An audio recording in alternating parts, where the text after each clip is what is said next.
মরণের সময়টাকে এতই সহজ মনে করছো রে উম্মত। হে উম্মত, তোমরা যখন মারা যাবে, তোমাদের রুহটাকে যখন নিবে, দুনিয়াতে কোনো মানুষকে যদি তার সামনে একটা জীবন্ত পাখিকে যদি তেলের মধ্যে ছেড়ে দেওয়া হয়, ওই তেলের মধ্যে একটা পাখি যেই রকম কষ্ট পাবে, তার চাইতেও বেশি কষ্ট পাবে যখন একটা বদকার বেনামাজি মানুষের ভিতর থেকে রুহটা বের করে নিয়ে যাবে। এত কষ্ট হবে মৃত্যুটা, এত কষ্ট হবে।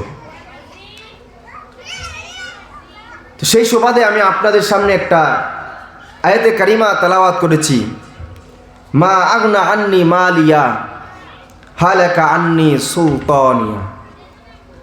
অর্থাৎ এই দুইটা আয়াতে কারিমা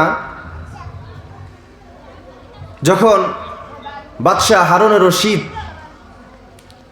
রহমাতুল্লাহ আলাই ওনার মৃত্যুর সময় যখন ঘনিয়ে আসছে, ঘনিয়ে আসার পর উনি মৃত্যুর কিছুদিন আগে থেকে শুধু বলতেছে, মা আগনা আন্নি মালিয়া হালাকা আন্নি সুলতানিয়া। অর্থাৎ আমার সম্পদ আমার কোনো কাজে আসলো না, হায় হায় আমার সম্পদ আমার কোনো কাজে আসলো না, আমার সকল ক্ষমতাই ধ্বংস হয়ে গেছে। একজন বাদশাহ, পৃথিবীর মধ্যে একজন বাদশাহ ছিল, বাদশার নাম বাদশাহ হারুন রশিদ। এই বাদশাহ যখন ওনার মৃত্যুর সময় আসলো, তখন এই আয়াতে কারিমা জপতে শুরু করলো, আয়াতে কারিমা জপতে শুরু করলো। বাদশাহ হারুন রশিদ এই আয়াতে কারিমা তেলাওয়াত করার একটা কারণ হলো, পৃথিবীর মানুষকে উনি বুঝিয়ে দিচ্ছে, হে আমার যারা আশেক রয়েছ, আমার দরবারে যারা ভক্ত মুরিদান রয়েছে, তোমরা শুনে নাও। আমার যত সম্পদ রয়েছে, আমার যত ক্ষমতা রয়েছে, এই পৃথিবীর জমিনে আসার পর থেকে যখন আমি ক্ষমতা পেয়েছি, একটার পর একটা আমি সম্পদ আমি জমিয়েছি, একটার পর একটা দামি পোশাক আমি জমিয়েছি। কথা বলেন ঠিক কিনা? যখন আজরাইল আলাইহিস সালাতু ওয়াস সালাম আমার সামনে আসবে, এই খবরটা পেলাম, তখন আমি আমার রাজসভার সবাইকে বলতে লাগলাম, মা আগনা আন্নি মালিয়া হালাকা আন্নি সুলতানিয়া।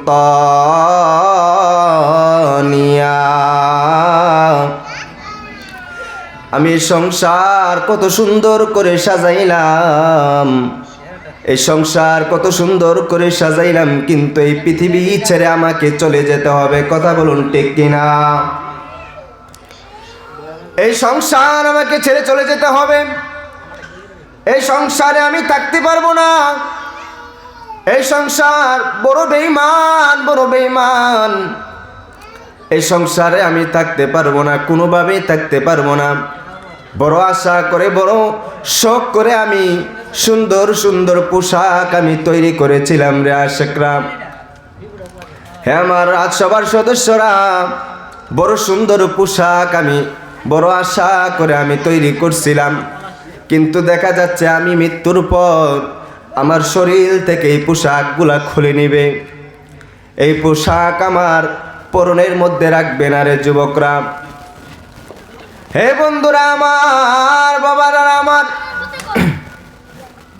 যখন আমার প্রাণ পাখি এই দেহ থেকে বের হয়ে যাবে, যখন আমার রূহটাকে আজরাইল আলাইহিস সালাতু ওয়াস সালাম আমার এই ভিতর থেকে বের করে নিয়ে যাবে, তখন আমার আর কোনো পাওয়ার থাকবে না। এই জন্য সুলতান বলতেছেন, হালাকা আন্নি সুলতানিয়া, আমার সকল ক্ষমতা ধ্বংস হয়ে যাবে। আমার এই রাজপ্রাসাদে আমি যখন মৃত্যুবরণ করে ফেলবো, আমি যখন আমার ভিতর থেকে যখন রুহটা বের হয়ে যাবে, বাদশাহ হারুন রশিদ ডেকে রেখে বলেন, আমার এত বড় রাজপ্রাসাদে আমাকে আর রাখবে না, আমাকে আর রাখবে না। যে যতই করো না কেন, জিন্দেগিটা থাকাকালীন সকলে আমরা আমল করতে চাই কি চাই না? আরো জোরে বলুন, চাই কি চাই না? আরো জোরে বলুন, চাই কি চাই না? বাদশাহ সুলতান বলেন, আমি যতই সংসার করছি, যত ক্ষমতায় আমি অর্জন করলাম, এই কোনো ক্ষমতায় আমার কোনো কাজে আসবে না। একদিন আমাকে চলেই যেতে হবে, একদিন আমাকে আমার দামি পোশাক ছেড়ে দিতে হবে, একদিন আমাকে আমার এই রাজপ্রাসাদ ছেড়ে দিতে হবে। আমার কিছুই বলতে কিছু থাকবে না, শুধু সংসার, এই ভবের সংসার থেকে আমি যতটুকু আমল এবং ঈমান কবরে নিব, ওই আমল এবং ঈমানই আমার কবরে যাবে। কথা বলুন ঠিক কিনা? সংসার কইরা ববে গো,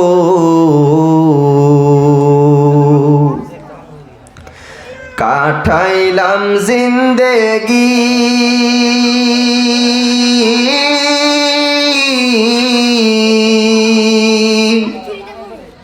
কিভাবে কাটাইবি মনরে, কইবরের জিন্দেগি রে, ওরে জীবন গুনাই গুনাই গেল রে, ওরে জীবন গুনাই গুনাই গেল রে। বলেন, সংসার কইরা ববে গো, কাটাইলাম জিন্দেগি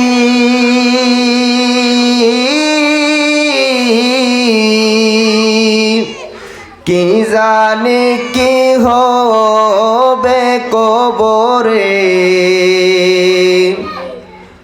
ওরে জীবন গুনাই গুনাই গেল রে, ওরে জীবন গুনাই গুনাই গেল রে।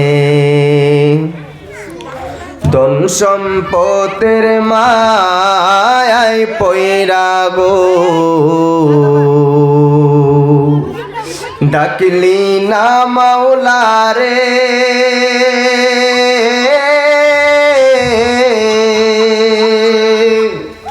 কি জানি কি উপায় হবে গো,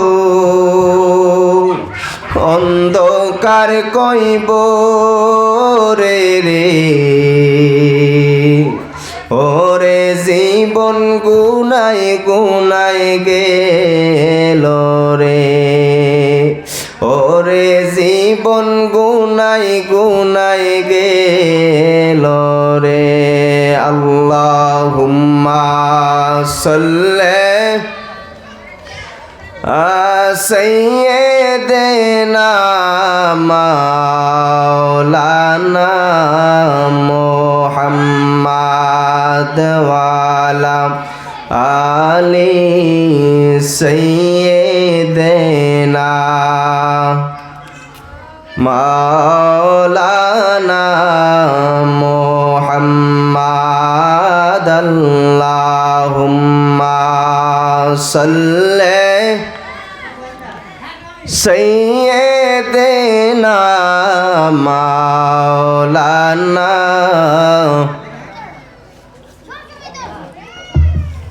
ওয়া আলা আলি সাইয়্যিদিনা মাওলানা মুহাম্মদ। বন্ধুরে আমার, গভীর মনোযোগ। যেই কথাটা বলতেছিলাম, বাদশাহ হারুন রশিদ উনার দরবারের লোকজনকে ডেকে ডেকে বলেন, হে দরবারের সদস্যরা, হে দরবারের লোকেরা, আমি তোমাদের কাছে একজন বাদশাহ হিসাবে পরিচিত আছি। কি হিসাবে? বাদশাহ। কি হিসাবে? বাদশাহ।